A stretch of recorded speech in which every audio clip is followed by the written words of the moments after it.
I'm a mastermind, doubled up in half the time. This ain't the life my mama had in mind. Had to learn some things that she couldn't show me. Had to go and get the game from my OG. What's going on, ladies and gentlemen? It is your friendly neighborhood rapper 16, and this is the first episode of the OG Recap.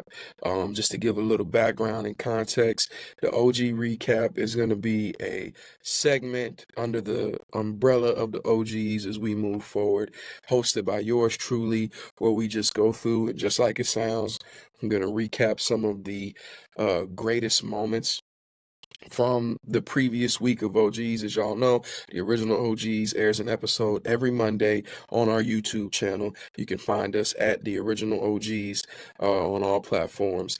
And yeah, man, I'm very grateful. Big shout out to Delvin Molden, the producer of the show. Obviously, Mr. Rick, host and co-creator, and all of the OGs in general, man, for the game they give. We just thought it would be a cool idea for a young OG, if I may, call myself that, just to kind of come in and give my take on some of the topics that get covered, and really just go back over, like I said, some of the highlights from the week past. Since this is the first episode, I'm actually going to go back a couple of weeks, and we're going to do the top 5 moments from the last 3 episodes.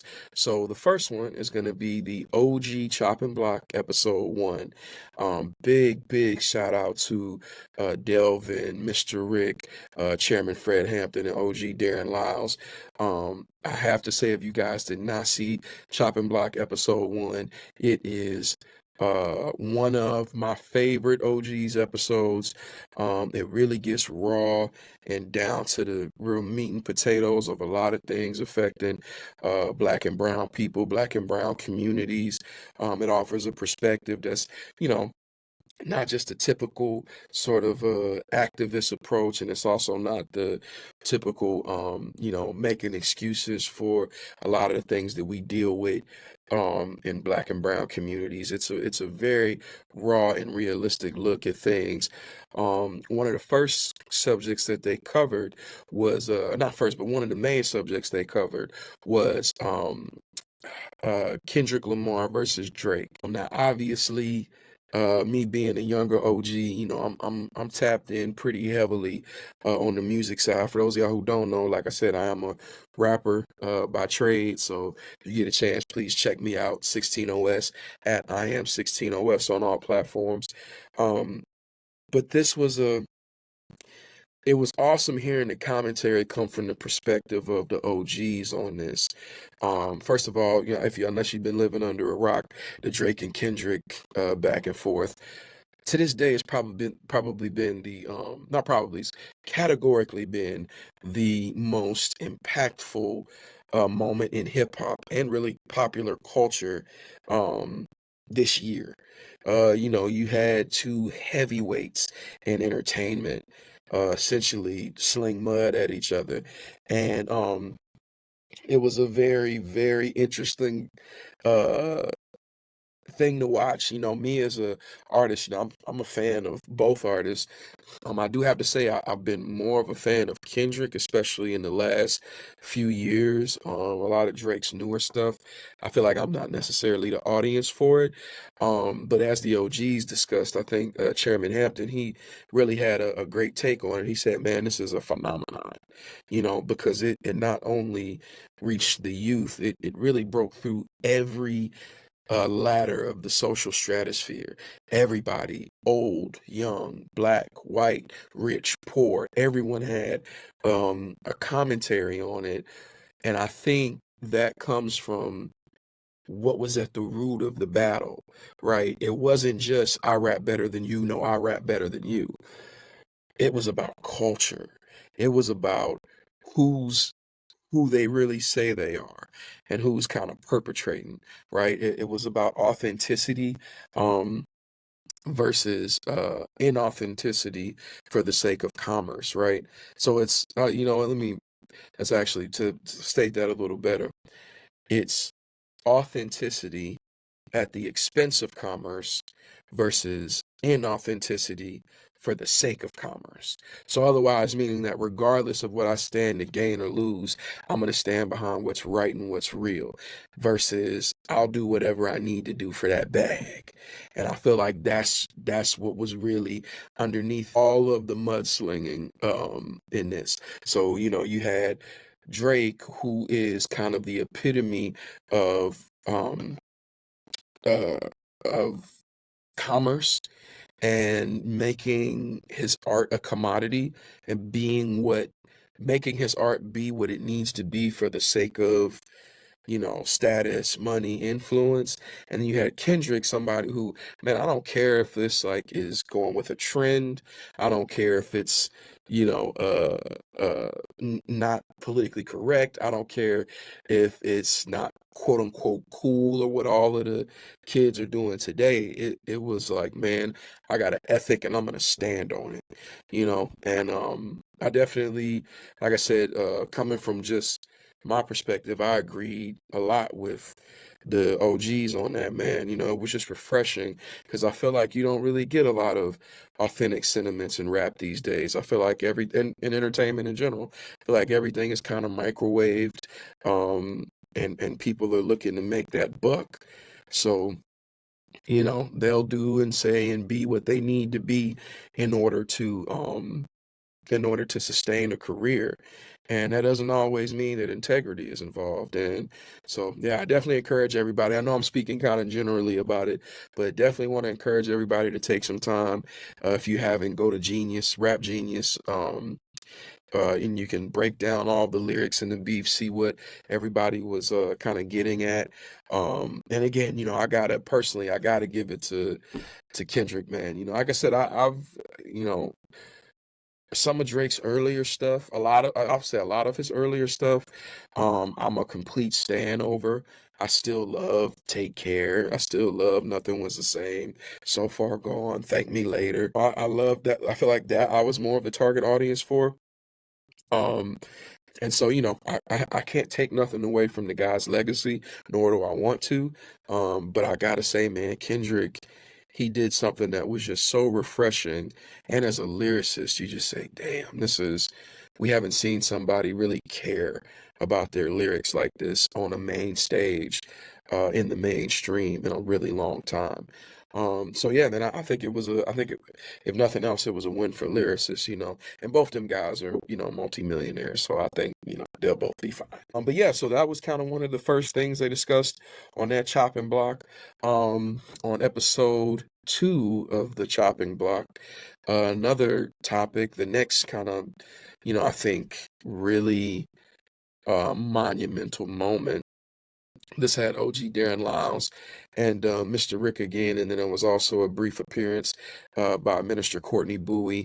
And what I really enjoyed was we actually posted an individual clip of this, the excerpt from that episode, the prelude to the street organizations, where OG Darren Lyles just kind of really broke down where a lot of the street gangs that you see, particularly in Chicago, where they came from, the origins of the GDs, the BDs, the Vice Lords,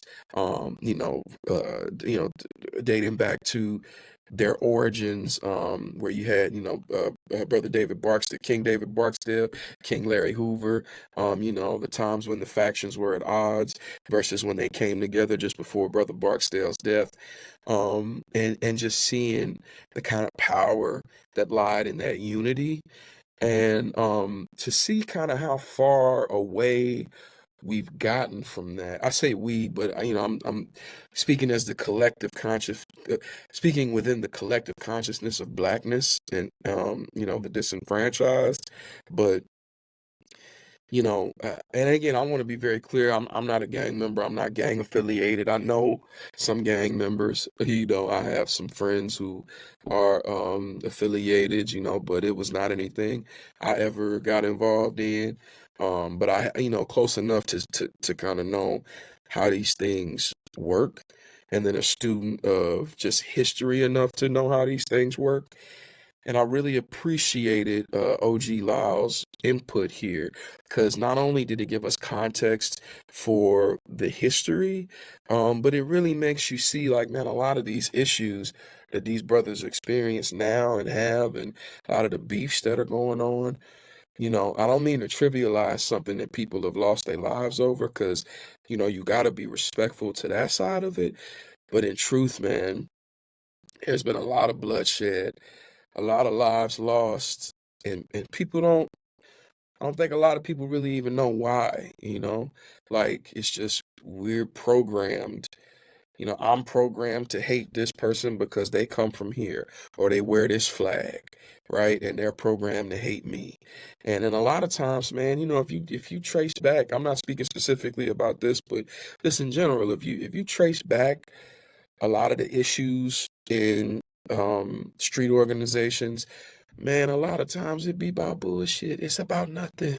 Somebody, forgive my language, but somebody fucked somebody's girl. Somebody was jealous of somebody else. Somebody was mad this dude was more popular. Somebody, the wrong person got in power and they wasn't too, mentally stable. So, yeah, man, it's like if you really look back at it, a lot of these issues that people have, and I'm not trivializing, if somebody shot your brother and killed your brother or your cousin or your mom or your dad, or, I get that. It's like I can understand how you might have a lifetime vendetta, but the peace has to start somewhere, right? Because the alternative is you just keep doing it. You kill one of them, they kill three of you, you kill five of them, and then it just passes down through generations.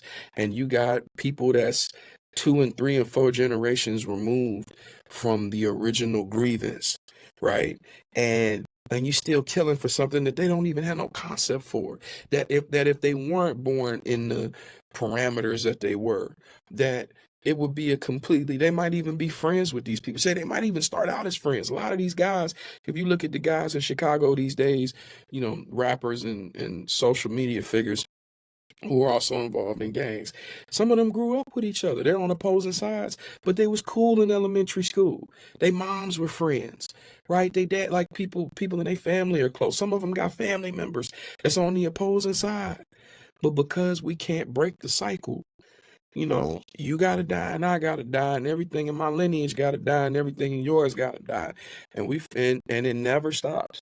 So, like I said, if somebody hurt one of me or mine, I can't say that I would respond rationally to that. But I know sitting here now and saying, man, if I was said, okay, well, this means that it's gonna lead to not just a lifetime of tragedy, not just a lifetime of hurt and misery and death, right?